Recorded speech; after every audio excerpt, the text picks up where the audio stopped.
জামাতে ইসলামের বিরুদ্ধে আওয়ামী লীগ যে গানগুলো লিখে গিয়েছে এগুলোর আবার নতুন করে সুর করতেছে আমাদের বিএনপির ভাইয়েরা।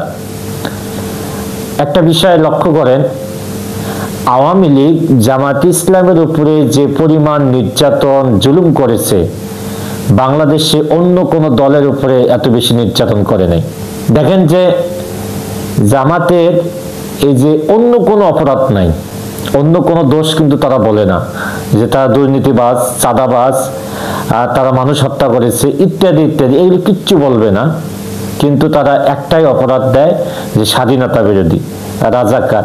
কি হয়েছে রে ভাই, রাজাকার আর স্বাধীনতা বিরোধী কি কি সমস্যাটা কি, কোন জায়গায় তারা কি অপরাধ করেছে? আমরা তো স্বাধীনতার কি বিরোধিতা করেছি, কিসের রাজাকার, কি আলবদর, আমরা তো ওগুলো বুঝি না। স্বাধীনতার 54 বছরে তাদের কাছে তাদের দ্বারা কোনো অপরাধ সংঘটিত হয়নি। তার মানে বোঝা গেল 54 বছরের যে মানুষটা কোনো অপরাধ করলো না, আর তোমরা যে জিনিসটা আমরা জানি না, মিথ্যা একটা তোকমা তাদের তোহমাত দাও, তাদের বিরুদ্ধে মিথ্যা যে তোহমাত দাও, এটা আমরা বিশ্বাস করি না। কারণ যারা চোর, চুরি করে, ডাকাতি করে, আপনি যতই চোর বলেন, ডাকাত বলেন, সে পরবর্তী সময়ে তার এই অভ্যাসটা থেকে যায়। তার চালচলন, তার সমস্ত নিয়ম নীতির মধ্যে এটা বহিঃপ্রকাশ হয় যে লোকটা চোর ছিল আসলেই। কিন্তু যে লোকগুলোর বিরুদ্ধে আপনারা অভিযোগ দায়ের করলেন রাজাকার, তারা স্বাধীনতা বিরোধী, কি স্বাধীনতা বিরোধী কাজ করেছে, কি রাজাকার, কি মানুষকে হত্যা করেছে? যে যারা 54 বছরে তাদের দ্বারা এরকম কোন হত্যাকাণ্ড সংঘটিত হলো না। তারা তো 2টা মন্ত্রণালয় পরিচালনা করেছে, মতিউর রহমান নিজামী, আলী হাসান মোহাম্মদ মুজাহিদ। তারা পার্লামেন্টে দাঁড়িয়ে তারা আঙ্গুল উঁচু করে বলেছে যে আমরা আমাদের বিরুদ্ধে 2 টাকারও কেউ দুর্নীতি বের করতে পারবে না। তারা সাকসেস, তো সফল হয়েছে। কার এরকম শক্তি সামর্থ্য আছে, কার এই হিম্মত আছে? বাংলাদেশের যারা রাজনীতিবিদ, যারা মন্ত্রী এমপি ছিল, কেউ তারা এই সাহস করে তো কথাটুকুনও বলতে পারেননি যে আমাদের নামে 1 টাকা দুর্নীতি নেই। কই, কেউ তো বলতে পারেন নাই। যাদেরকে তোমরা স্বাধীনতা বিরোধী কিংবা রাজাকার উপাধি দাও, তারা এই কথা পার্লামেন্টে দাঁড়িয়ে বলেছে, পার্লামেন্টের বাইরে বলেছে। আজকে তাদের এখন পর্যন্ত সাক্ষী, তাদের বিরুদ্ধে 2 টাকারও কেউ দুর্নীতি বের করতে পারবে না। আশ্চর্য ব্যাপার, যেই আওয়ামী লীগ 17 বছরের চরম নির্যাতন নিপীড়ন করার পর তাদের সাজানো বিচার ব্যবস্থায় তাদের দেওয়া রায় যখন পরে শোনানো হলো, নিরপরাধ মানুষদেরকে ফাঁসি দেওয়া হলো, ঠিক একই আদালতে কিন্তু খালেদা জিয়া অপরাধী সাব্যস্ত হয়েছে। ইতিমের মাল আত্মসাৎ করেছে, এটা তো আওয়ামী লীগের আদালতে প্রমাণিত হয়েছে। এরপর তারেক জিয়া দুর্নীতি করেছে, এটাও তো আওয়ামী লীগের আদালতেই প্রমাণিত হয়েছে। কিন্তু 24 পরবর্তী সময় 5 আগস্টের পরে যখন এই আদালত তারেক জিয়াকে খালাস প্রদান করলো, যখন বিএনপির চেয়ারপারসন বেগম খালেদা জিয়াকে নির্দোষ প্রমাণিত করে তার মামলা থেকে তাকে খালাস দিয়ে দিল, তখন এই রায় আপনারা হাসি মনে আপনারা গ্রহণ করলেন, মেনে নিলেন। আপনারা গর্ববোধ করতেছেন যে আমাদের নেতা তারেক জিয়া সে নিরপরাধ আদালতে প্রমাণিত হয়েছে। যদিও সে এতগুলো মামলা থেকে খালাস পাওয়ার পরেও দেশে আসার মতো সে হিম্মত দেখাচ্ছে না, আসতে পারতেছে না।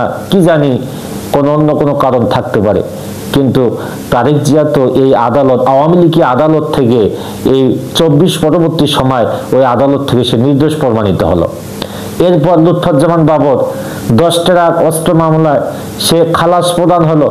এরপরে খালেদা জিয়া, বেগম খালেদা জিয়া সেই ইতিমের মাল আত্মসাৎ মামলা থেকে সেও খালাস পেল। এতগুলো মামলা থেকে এই আদালত থেকে তারা নিশ্চিত মুক্তি পেল। আর ঠিক একই আদালত থেকে রায়ের মাধ্যমে আমাদের জামাত নেতৃবৃন্দ দেলোয়ার হোসেন সাঈদী সহকারে এটিএম আজহার ইসলাম তারা যখন নির্দোষ প্রমাণিত হয়, এরপরও যখন আপনারা বলেন রাজাকার আলবদর, তখন কিন্তু ওই আওয়ামী লীগই বয়ানই আপনারা বলতেছেন।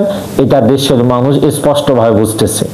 কারণ যাদেরকে রাজাকার বলা হয়েছে, এত বেশি রাজাকার শব্দ ব্যবহার করা হয়েছে, রাগ হয়ে বিরক্ত হয়ে এদেশের জনগণ, এমনকি ছাত্র জনতা পর্যন্ত বলেছে তুমি কে আমি কে, রাজাকার রাজাকার স্লোগান হয়েছে। কারণ এই স্লোগান, এই গান, এই আওয়ামী লীগের গান আপনার যতই সুর করে, যতই রং ঢং করে, ওই আয়ুব বাচ্চু কিংবা জেমসের কণ্ঠে আপনারা গান না কেন, এ গান আর বাংলার জমিনে মার্কেট পাবে না। আপনাকে নতুন কিছু নিয়ে আসতে হবে।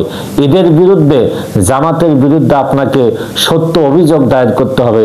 তারা দুর্নীতি করেছে, টেন্ডারবাজি করেছে, তারা মানুষের সম্পদ বেড়ে খেয়েছে, তার ট্রাক স্ট্যান্ড, টেম্পো স্ট্যান্ড দখল করেছে। এরকম তো আপনারা একটাও দেখাতে পারবেন না। একই কথা আওয়ামী লীগ যে গান লিখে গিয়েছে, সেই গানের আপনারা আবার সুর তোলার চেষ্টা করতেছেন, আপনার সুর তুলতে পারবেন না। কারণ আপনাদের রাজনীতি আর বাংলাদেশে চলবে না। বাংলাদেশের মানুষ এখন পরিবর্তন চাচ্ছে। আপনারা হয়তো বা টের পাচ্ছেন না, গ্রামে গঞ্জে হাট বাজারে প্রত্যেকটা চার দোকান, পাড়া মহল্লায় গিয়ে মানুষের কাছে যান, মানুষের কাছ থেকে বোঝেন, একটু গোয়েন্দাগিরি করেন, মানুষের কি বলতে চাচ্ছে, মানুষের পরিবর্তন চায়। এই যে বিএনপির একজন সম্মানিত নেতা রুহুল কবির রিজভী, তিনি বলতেছেন ঢাকা বিশ্ববিদ্যালয়ে কেন ছাত্র শিবির লোহার খাট কেন দিবে তারা, কেন আপনার কষ্ট হয়েছে, আপনি দেন, আপনি দিতে পারবেন না, আর তারা দিচ্ছে, এটা আপনার কষ্ট হচ্ছে। এরপরে যে টাকা বেঁচে গিয়েছে, তিনি বলতেছে তারা জামাতের নাকি বায়তুল মালে জমা রেখেছে। আরে ভাই, বায়তুল মালে জমা রেখেছে তারা, কিন্তু আপনি ওই জায়গায় আপনার দলের লোকদের কথা খেয়াল করেন দেখি, কাজ করার পর যে টাকা বেঁচে যেত, তাহলে এই টাকার জন্য তারা মারামারি করে কয়েকজন হয়তো বা ওই আপনাদের মৃত্যুবরণ করত টাকা ভাগাভাগি নিয়ে। কিন্তু জামাতের লোকেরা কাজ করার পর তাদের বায়তুল মালে জমা রেখেছে, এটা আপনার সহ্য হয় না। এরপরে ছাত্রদেরকে তারা লোহার খাট কিনে দিয়েছে, এটা সহ্য হয় না। তারপর হলগুলোতে গিয়ে তারা ফ্যান লাগাচ্ছে, নামাজের ব্যবস্থা করতেছে, এসির ব্যবস্থা করে দিতেছে, এখানে আপনার সহ্য হয় না। আপনি বলেন এটা তো রাষ্ট্রের দায়িত্ব, তারা করবে কেন? হ্যাঁ, রাষ্ট্রীয় ক্ষমতায় যদি জামাতে ইসলাম নাও যায়, এরপরেও রাষ্ট্র যে কাজগুলো করার কথা ছিল তারা যখন ব্যর্থ হয়, জামাত শিবিরে সেই কাজ করবে। এতে আপনার যতই কষ্ট হোক, যতই দুঃখ হোক, আপনাদের রাজনীতি আর বাংলার জমিনে চলবে না। আপনারা এখন অবসরে চলে যান। বাংলাদেশের মানুষ এখন নতুন রাজনৈতিক বন্দোবস্তের জন্য আছে, তারা নতুন রাজনীতির দিকে আছে। এই দেশের শাসনভার কারা করবে, বাংলাদেশের 18 কোটি জনগণ সেটা নির্ধারণ করবে। আপনারা যতই চাপাবাজি আর অপবাদ দেন, অপবাদ দিয়ে জামাত শিবিরের যে অগ্রযাত্রা, এটাকে আপনারা বন্ধ করতে পারবেন না। আপনারা যতই চিল্লাবেন, যতই জামাত শিবিরের বিরুদ্ধে কথা বলবেন, জামাত শিবির তত দ্রুত গতিতে জনগণের কাছে পৌঁছে যে জনগণের হৃদয়ে তারা আস্থার স্থান দখল করে নেবে, জনগণের মনে তারা জায়গা করে নেবে। এবং এটা ঠিক চিরন্তন সত্য, আগামী দিনে এদেশে ক্ষমতায় হোক, রাষ্ট্র পরিচালনায় হোক, ইসলাম প্রেমিক যারা, কোরআন প্রেমিক যারা মানবতার জন্য কাজ করবে, মানবতার কল্যাণের জন্য কাজ করবে, যারা ন্যায় ইনসাফ ভিত্তিক সমাজ প্রতিষ্ঠার কাজ করবে, তারাই কিন্তু রাষ্ট্রীয় ক্ষমতায় যাবে। আপনাদের মতো চোর বাটপার আর দুর্নীতিবাজদেরকে দিয়ে এই সমাজের পরিবর্তন হবে না। 54 বছরে আপনারা বাংলাদেশের জনগণকে কি উপহার দিয়েছেন? আপনারা তো শাসন করেছিলেন, বাংলাদেশ কি উপহার দিয়েছেন? আপনারা কেনই বা রাজনীতি করেন? আপনাদের রাজনীতি করার উদ্দেশ্য কি? যে সমস্ত নেতারা মিডিয়ার সামনে এসে বড় বড় কথা বলতেছেন, আপনাদের উদ্দেশ্যটা কি? আপনি ব্যবসা বাণিজ্য বাদ দিয়ে আপনি রাজনীতির জামাত শিবিরের বিরুদ্ধে লেগে গিয়েছেন। আর জামাত শিবির যদি রাষ্ট্রীয় ক্ষমতায় নাও যায়, এরপরেও তারা সামাজিক কাজ করতেছে, ছাত্রদের কল্যাণের জন্য অনেক কাজ করতেছে। আপনারা কি করতেছেন? আপনারা এরকম কোনো কাজ দেখাতে পারেন না। আমরা বুঝি আপনারা রাজনীতি করতেছেন, সামনের দিনে যদি ক্ষমতায় যাওয়া যায় তাহলে আপনার 10টা বাড়ি আছে, কেমনে 20টা বাড়ি করবেন? আপনার ব্যাংক ব্যালেন্স 5 কোটি টাকা আছে, কেমনে 10 কোটি করবেন, এই চিন্তা। কিন্তু এটা সত্য, জামাত শিবির যারা করে তাদের ব্যাংক ব্যালেন্স এই রাষ্ট্রীয় টাকা আত্মসাৎ করে তারা করবে এই চিন্তা তাদের নেই। আপনাদের রাজনীতির ধান্দাবাজি জনগণ বুঝে গিয়েছে। 54 বছরে আওয়ামী লীগ, বিএনপি, জাতীয় পার্টি ক্ষমতায় এসেছে, জনগণের কল্যাণে তারা কোনো কাজেই করে নাই। জনগণ যারা রিস্কাওয়ালা তারা রিস্কাওয়ালাই থেকে গিয়েছে, যারা দিনমজুর থেকে গিয়েছে। জনগণের ভাগ্যের পরিবর্তন হয় নাই। এই জন্য জনগণ এবার সিদ্ধান্ত নেবে, আগামী দিনে জনগণ এই দেশে ন্যায় ইনসাফ ভিত্তিক একটি সমাজ প্রতিষ্ঠার জন্য যাকে ভোট দেবে, আপনারা যতই কষ্ট হোক আপনাদের মেনে নিতেই হবে। আপনারা দুঃস্বপ্ন, আপনারা যে স্বপ্ন দেখতেছেন রাতে মাঝে মাঝে আপনারা বিছনা থেকে লাফ দিয়ে উঠবেন, হাই মনে হয় জামাত ক্ষমতায় চলে যায়, বাথরুমে বসে থাকবেন, তাও মাঝে মাঝে চমক দিয়ে উঠবেন যে আসলে ব্যাপারটা কি, জামাত মনে হয় ক্ষমতায় চলে যায়। আপনি যেখানেই থাকবেন, আপনার রাতে ঘুমাই গেলেও স্বপ্নের মধ্যে দেখবেন যে জামাত মনে হয় ক্ষমতায় চলে যায়। কোনো লাভ নাই। এদেশে একদিন ইসলাম প্রেমিক যারা, এই বাংলাদেশে যত ইসলাম প্রেমিক দল, কোরআন প্রেমিক, মানবতার কল্যাণে যারা কাজ করবে তারাই আগামী দিনে ক্ষমতায় যাবে। জনগণ তাদেরকে ক্ষমতায় বসাবে। আপনারা ওই গলা কাটা মুরগির মতো ছটফট করতেই থাকবেন, কিন্তু কোনো লাভ হবে না।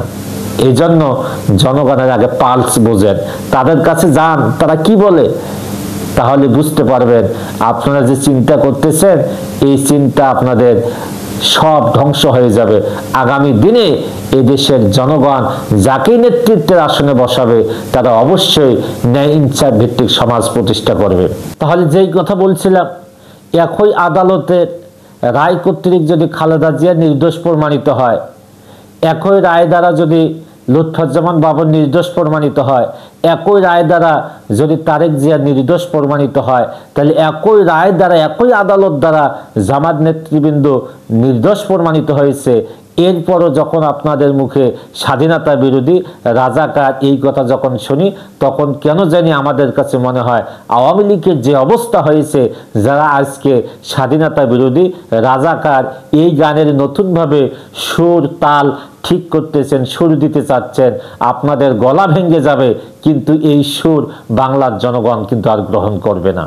এখান থেকে আপনারা হুঁশিয়ার হয়ে যান, সাবধান হয়ে যান। আগামী দিনে এই বস্তা পচা রাজনীতি আর বাংলাদেশে চলবে না, ওই নিয়ম নীতি আর চলবে না।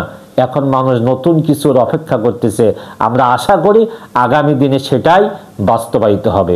নহে সমাপ্ত কর্মমোদের, অবসর কথা বিশ্রামের, উজ্জ্বল হয়ে ফুটেনি আজও সুবিমল জ্যোতি তৌহিদের। তোরা যতই অপপ্রচার করেন, যতই তোরা জামাত শিবিরের বিরুদ্ধে বিরুদ্ধাচরণ করেন, তাদের বিরুদ্ধে অপবাদ দেন, এটা জনগণ গ্রহণ করবে না। কবি নজরুল বলেছেন, উহারা প্রচার করুক হিংসা বিদ্বেষ আর নিন্দাবাদ, আমরা বলিব সাম্য শান্তি এক আল্লাহ জিন্দাবাদ। উহারা চাহুক সংকীর্ণতা পায়রার খোপা ডোবার ক্লেদ, আমরা চাহিব উদার আকাশ নিত্য আলোক প্রেম অভেদ।